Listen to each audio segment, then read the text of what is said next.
Hello and welcome to Moveface Designs. In this video we're going to be looking at this butterfly. He's called a Pipevine Swallowtail Butterfly. Bit of a mouthful. He's actually found in Central and North America and usually in forests. Now the strange thing is the caterpillars are usually black or red, but as you can see he is a beautiful blue colour. So enough about the fauna and flora of Central and North America. He is 20 by 15, so 20 by 15. If you extended the backgrounds just a little bit more, you could put it on a standard size canvas or indeed a standard size frame to frame it. He also comes in a size 20 by 24. I'll put a link in the description below so that if you would want to purchase the pattern and follow along, it's easier to find. I am assuming that you know how to prepare your pattern and parchment paper and also prepare your fabric ready to start a collage. Now if you don't know how to get that far, what I suggest you do is watch my playlist of 7 videos that will take you through right from the beginning. So putting your pattern together, your workstation, preparing your fabric, thread painting, and the last one is to show you how I mount it on a canvas. So go back and take a look at those. What I will do is I'll put a link in the description below as well so that you can find them easily. So I'm going to start with the more fun pieces first and do the blue pieces. Let me see if I can find myself some blue fabrics and we will crack on.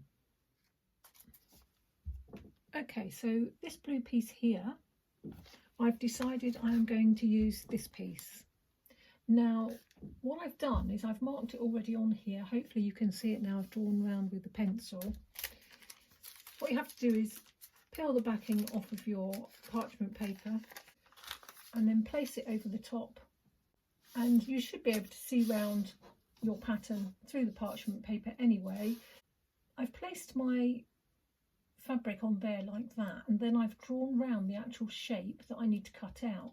But what I've also done is I have placed on there these pieces here. Now these are white pieces and these pieces here are slightly darker blue.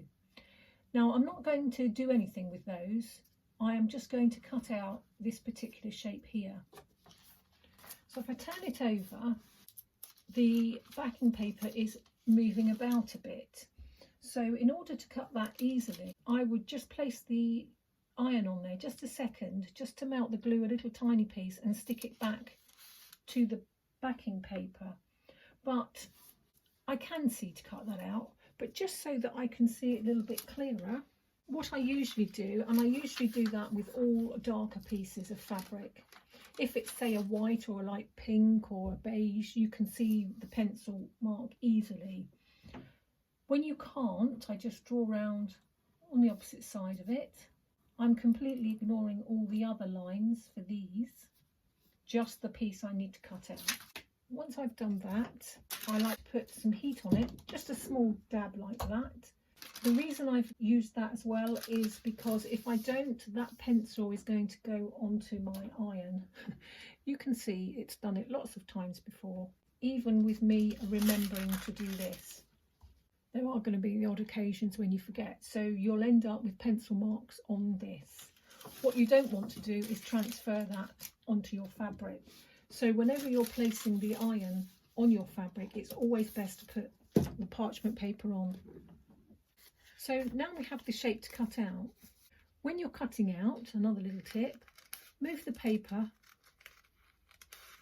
and the fabric, not your scissors. It just means that you can get into all the wiggly shapes that you need to quite easily and quite quickly.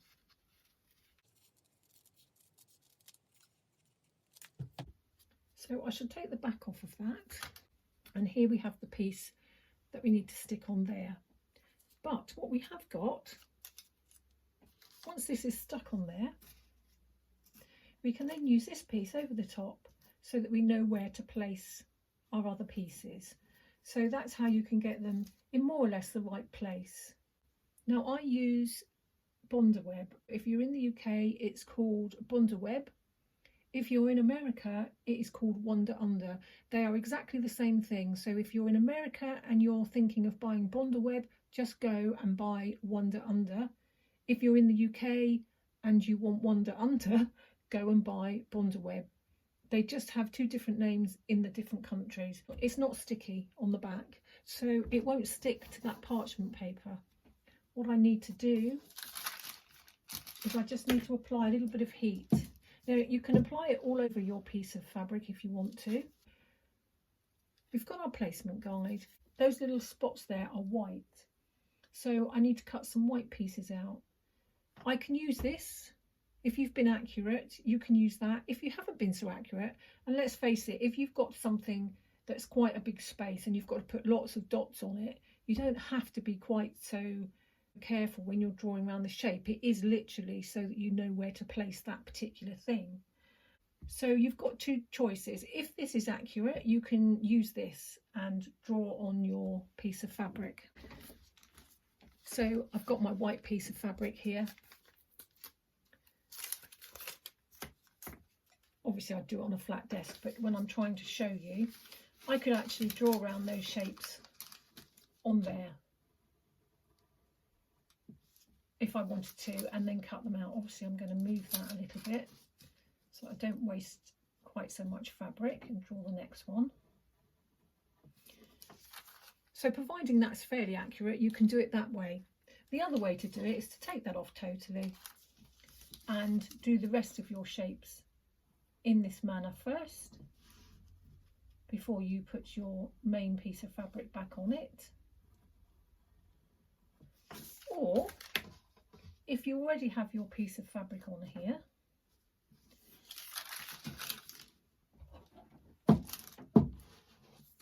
or a fair few pieces, and you don't want to remove it, or you can't remove it because there's lots of other pieces of fabric around it, that's fine. We can just lift this up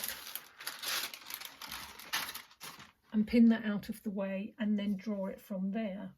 If you've got quite a lot of collage already done and you're folding up, don't worry about it falling off, as long as you've got it pinned properly. So some people just place their parchment paper on it and pin it over and up. I've got a couple of pegs here, you can see. But what I do is I usually staple this in place, and then it always remains in the same place when you're working. So if I wanted to lift this up and peg it out of the way and do a shape on there for some reason, when I pull it down, it's still all going to be in the right places. So I've got my white, and you can see from there, you can see straight through that, a little bit of heat. Now I can cut round those pieces really easily and get ready to place them on there. So I've cut all my little tiny pieces of those out, and that now will show me where they need to go. So here's my first piece. I can line it up underneath.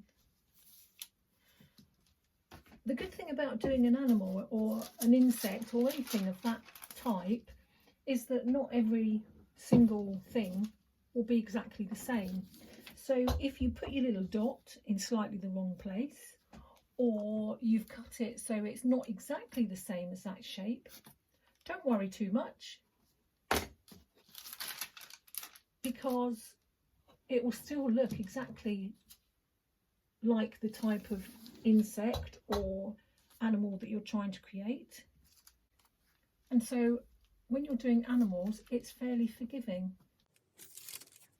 Or when you're doing anything that is from nature. Perhaps that's why I like it. Oh, so you know what I've done now is I've tried to stick that on back to front, so it's stuck. So we know it goes around the other way now. Let's try again.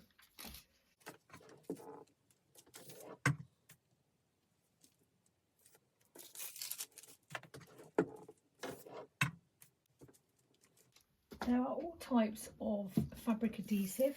A lot of them you heat up and stick to the back of your fabric, which is what we've done here.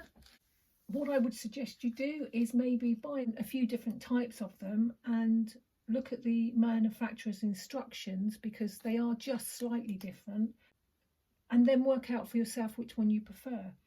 There is other ways of doing this. You could transfer your pattern onto a piece of muslin or something like that. So instead of actually doing it on the parchment paper, you could do it on muslin. The only thing I would say with that is if you're going to do that, once you've ironed it down, it's very difficult to remove. So that's why I particularly like the parchment paper, because it means that I can resolve any problems that I get. I can remove pieces if I need to. And once it's finished, I can peel it all off like one big sticker, and then I can put it onto my background fabric or my donor fabric or whatever I want to do. And the good thing is about Bondaweb is that once I pull that off of there, it's not sticky. So I can lay it on top of my fabric and know that it's not going to stick to it, and I can move it about until I find the position I want it to go in. There's that reasoning to it. But then I guess if you're putting it already straight onto your background fabric, once you've stuck the last piece down, it's completed, instead of having to take it off and then find your background fabric, etc, etc.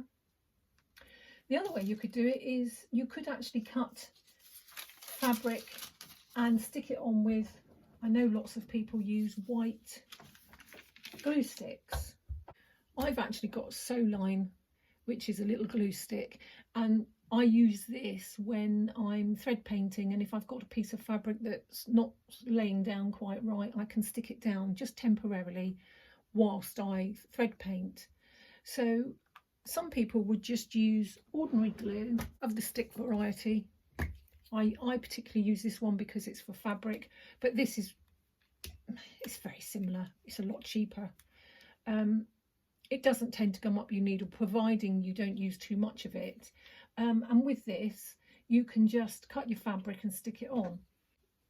The reason I don't do that, I like the fabric to be fairly stiff, so that when I'm cutting it, I cut it through the paper as well. If you're just cutting fabric, when you're cutting it, you're cutting a specific shape. It's quite floppy. I suppose you could get around that by using freezer paper, which it's kind of a parchment paper, but it's got wax on the top of it, and you can put your fabric onto that and cut that, and that will give it the same sort of stiffness as this particular paper on here will give it. So there are lots of different ways that you can play around and find which suits you best. So I can only show you the way I do it, and I can give you hints and tips, and it might not correlate exactly to the adhesive you're using or the technique that you're using, but there'll be lots of little hints and tips here that you can carry over to do it the way you do it, or you can do it the way I do it. It's entirely up to you. But my patterns they're there as a guide, so you are then able to work the best way that suits you. So that's that piece there done, and we've got some darker blue pieces that sit over the top. So I think what I do is, if I just cut those out, there's only a couple of pieces of those, and we'll get those done, and then that'll be that bit almost finished. I've already added these pieces here. Look, here they are. 1, 2, 3. Now, if we go back to the fabric placement guide that I drew those on, when I was cutting, obviously I cut some of them, so you can't actually see all of that on the placement guide. So what I did is, I obviously didn't use that to create my shapes. I did flip this up and I just drew those there like that. I did still use my placement guide because you can see roughly where they go, so that kind of helped me with that. So I'm going to do the same with this blue piece and this black piece, and I'm going to do it in exactly the same way as I've done this piece here. So I just need to find a blue that is a little bit flatter looking and a little bit darker and not quite so zingy as these blues. It occurred to me that you might be watching and you've not done this before, so I'm just going to explain to you what you need to do when you have a piece of fabric next to the first piece that you lay down. So I pulled the backing off of my fabric and then I drew around the shape, but what I did was I made sure that the shape was a little bit bigger. So I'm going to just put my tweezers in behind there. Tweezers are amazing. They've got a very sharp point on them and I use them all the time. They're really nice for getting behind the fabric and lifting it up slightly. So we've cut our shape, and what we've done is we've cut this side a little bit bigger so that we can slide it underneath this piece here. When we apply some heat, this is going to stick this piece of fabric to this piece of fabric here. Now, what I did just now was I didn't stick it totally. I just put a little bit of heat in places like that. So now that is stuck to my parchment paper, but it's not stuck to my piece of fabric next to it. And then I did exactly the same for my black piece. So that is the piece that sits there. So you can see, look, this, you can see how much bigger I've cut it to slide it underneath. And I've already drawn my pieces on as my placement guide. So here is the piece of fabric that I've cut that's bigger. And I'm going to slide that underneath.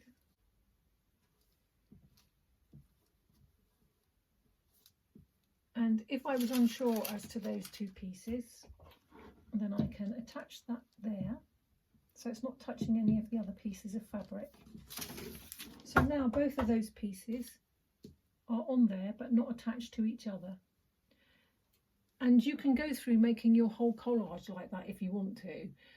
I think it'd be quite fiddly to do that, but it will give you an idea as whether the fabrics are going to work together beside each other, and just to make sure you're happy. Now, if you're a little bit worried about whether it's the right value, then take a black and white photo of it and you'll be able to see a little bit better whether the values are in the right place. With all of my patterns, you will get a colour pattern and you will also get a black and white one, so you can kind of gauge by using that one whether you've got the right value in there. There's lots of things to think about. Don't be put off by any of those. If you don't understand about the values of fabric straight away, don't worry, you can still create.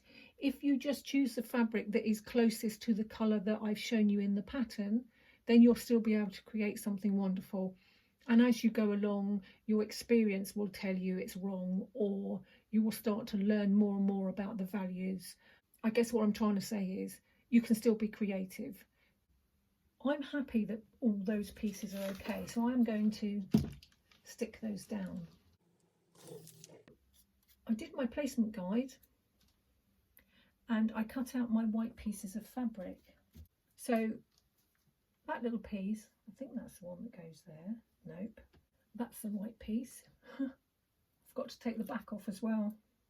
Now that was fiddly to do on a little piece like that. That one goes there. That's the other thing, I've cut out all 4 pieces and I'm not really sure which piece goes where. So I'm kind of guessing. And if I lift that up, it will tell me exactly. And I think I've put the wrong piece in the wrong place, but hey ho. It is that piece that goes there because I've just checked it. So that means I've put, that piece should have been here and this piece should have been up there, but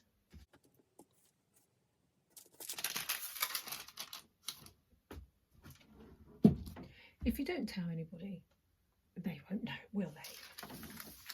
And the last piece I've got to cut out is this piece here, which is grey. So I'll do that and then we can move on to the more zingy blues up here. And I've already drawn lines round so that I know which pieces I'm going to do in the same fabric. That's another thing I need to tell you about. So when you're doing a collage, it's always best to use a piece of fabric at least twice. There will be occasions where you won't be able to do that, and that's just fine, that just happens.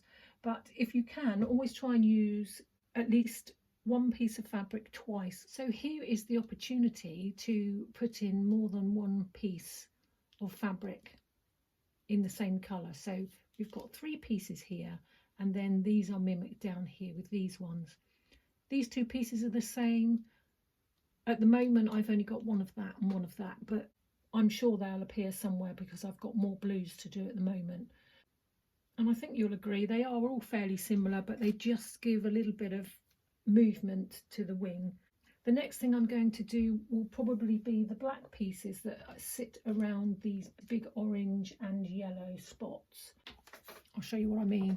So like here, that is all one spot, but it's the way the light is on it is making it look like it's two separate shades.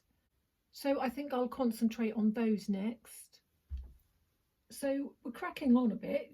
I have done the spots and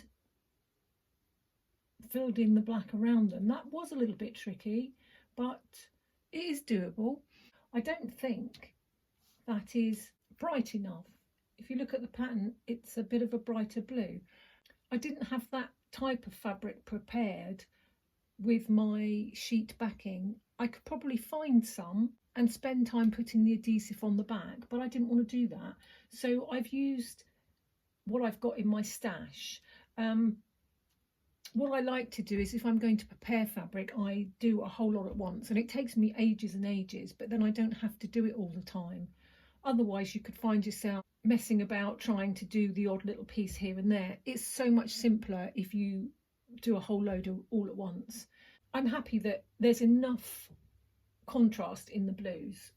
And then what I did was I cut out the rest of the black pieces. This piece here is quite a large piece, and that also is black. You can see there. If you look at the pattern, it looks like the black comes all the way down and goes all the way down here. That's the picture. Now, if you look at the actual pattern, it sort of stops here. We've got another piece here that is also black. So you can do one of two things. You can do the whole thing in black if you want to. What I'm going to do is I'm going to do one piece of that in black, and then the piece down here I'm going to do in a different black. Now with my black here, it doesn't go all the way to the end. I haven't got enough. So what I've done is I've drawn this piece here up there, and I'm going to cut it out all at once. And what I've done is I've drawn a wavy line at the end of each piece. And as I cut it out, I am going to cut those wavy lines. And you'll find when you put one piece of fabric on top of the other, especially if it's a plain piece like this, and you've got a wavy line in it, it doesn't show as much. And what I chose to do is I chose to do it up this end where the join would be smaller, than try and get everything on here and have a bigger join in a middle piece. So I hope that makes sense. So what I'm going to do now is turn it over and trace that and put my black back on and add a bit of heat, and then I can cut it out. As you can see, look, you can't actually see what to cut out. So that's why I'm going to trace that first. So I'll get that done, and I'll cut this little bit out of this slightly different black, and then we can look and see what else we've got going on. I'm not sure if you can see that through the camera, but that is the slightly different black to this one. There's also a white piece that's here.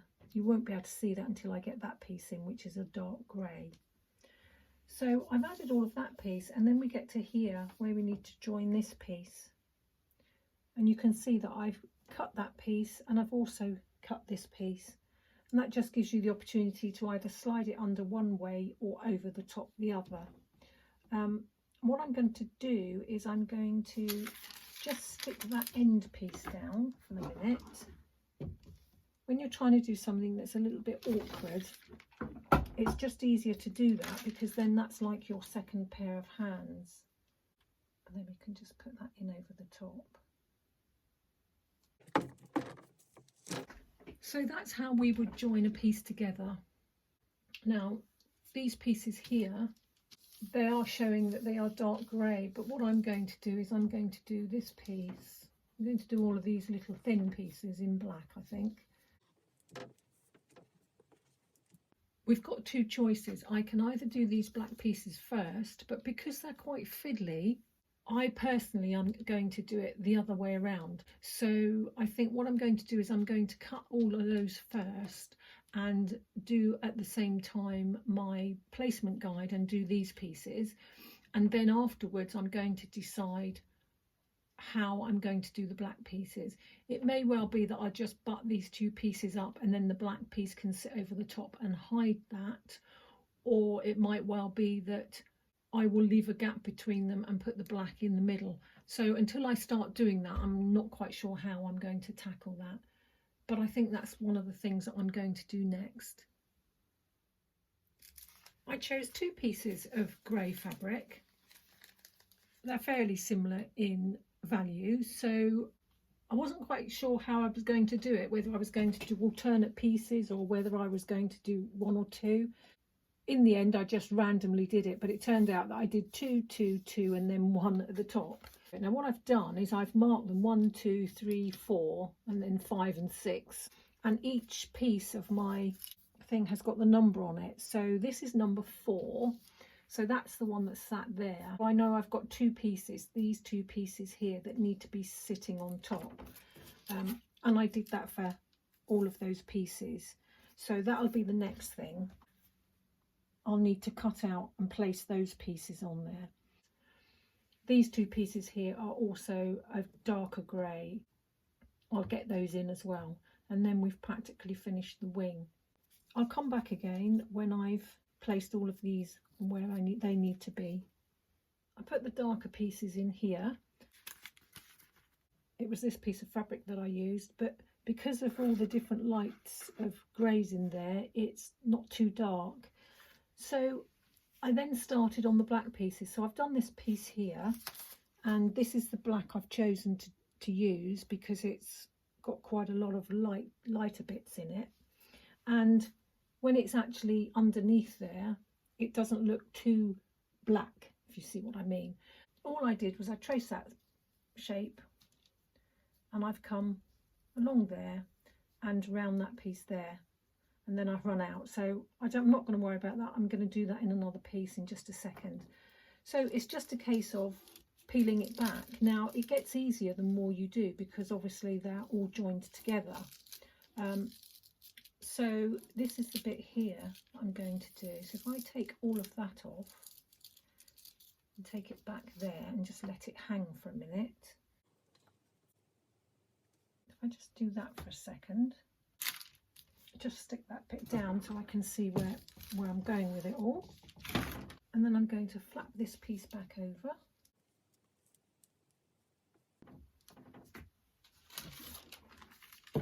Stick that down.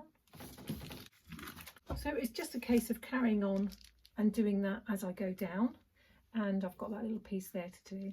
And literally the whole of that will be done in a second. I mean, I might do it all in one piece. So I put that piece in there, and now I am going to try and do it all in one piece. So I've drawn the shape out that I need. So in theory that should all come away in one piece now. That piece does, and all these pieces are joined here.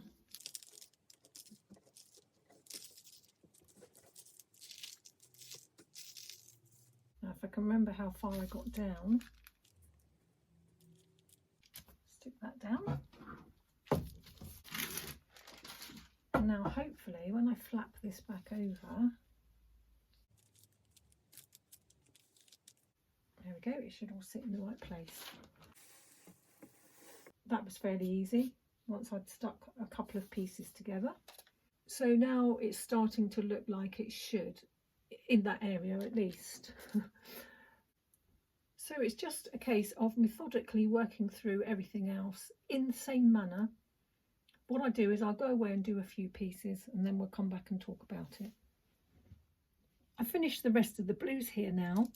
I have to say there are a few fairly small pieces here, and the way I got around that was I did all the big pieces first, and then I was able to pull the collage off and then slide my smaller pieces underneath and then heat set them. So actually it made it not too difficult at all. The rest of the body is finished now. The last thing I need to do is the head, the antenna and the legs, and that will be the Pipevine Swallowtail Butterfly finished. That really is a bit of a mouthful. With his body here, that was done in exactly the same way as I did this with my placement guides. With this piece of grey here, I use this fabric which actually has got quite a lot of dots on it, so I utilised those when I did that piece there. So we're almost finished, and then we can start on the purples and the pinks of the flower. That's the butterfly finished now. I'm quite happy with him, and I started to do some of the purple on the flowers. I'll show you. I think I've made it difficult for myself because I've done all the fairly small pieces. What I should have done is I should have done the bigger pieces, and then I could have slipped all the smaller pieces in behind those pieces that I'd already cut. I started with the darker purples, then I moved on to the next value and the next value after that, without really giving too much thought of the size of the pieces. I mean, you can do it this way. It just means that it's just a little bit more tricky. It's better probably to cut the bigger pieces first, but still, never mind. So there's just a few purple pieces left to go, and then it kind of starts changing into pinks. So there's a little white piece here, and this piece is white, and this piece is white. So in the same way, look, I've got my fabric placement guide here, which I'll be using in a minute. So I'll do some more of the pinks and then come back to you again, and we can start thinking about how we're going to do the background. So that's the whole of the collage finished now. It's just a case of finding a background. I'm not sure whether I've got a piece of fabric that I'm going to just use and place this on that fabric, or whether I'm going to collage the background. I think it just really depends on what I can find in my stash. I couldn't find any whole fabrics that I liked to use as the background.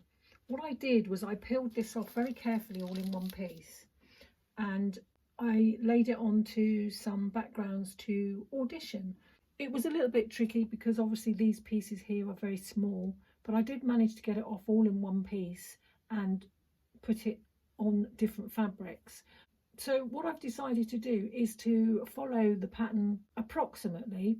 This green bit here is supposed to go all the way down here, and I didn't have enough prepared.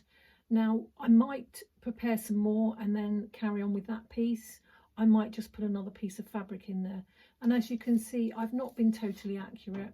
I've just kind of done it to suit myself and what fabric I've got. When I decided that I didn't have a complete amount of fabric that looked good on, I came and stuck it back on the pattern.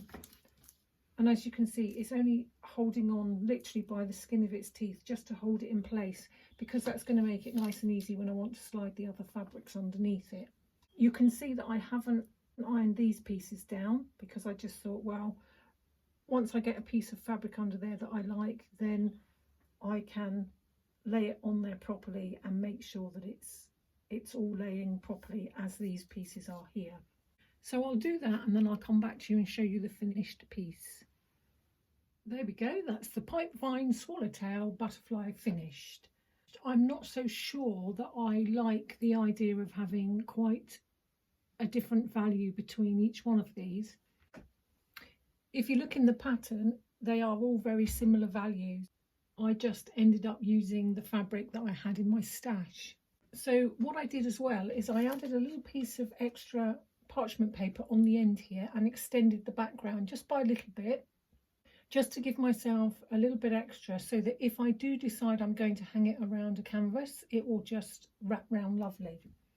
This side here, if it wrapped round a canvas, I would probably lose a little bit of that. What I would do is I would get my canvas and I would lay it on and see whether I was happy with that. If I wasn't and I wanted to have a little bit more of the pattern here, I would just do exactly the same as I've done there. I will find some fabric that's the same as this and just add it on, so that as it wrapped around the canvas, we get a continuity. So that's it. I hope you have as much fun making this as I have.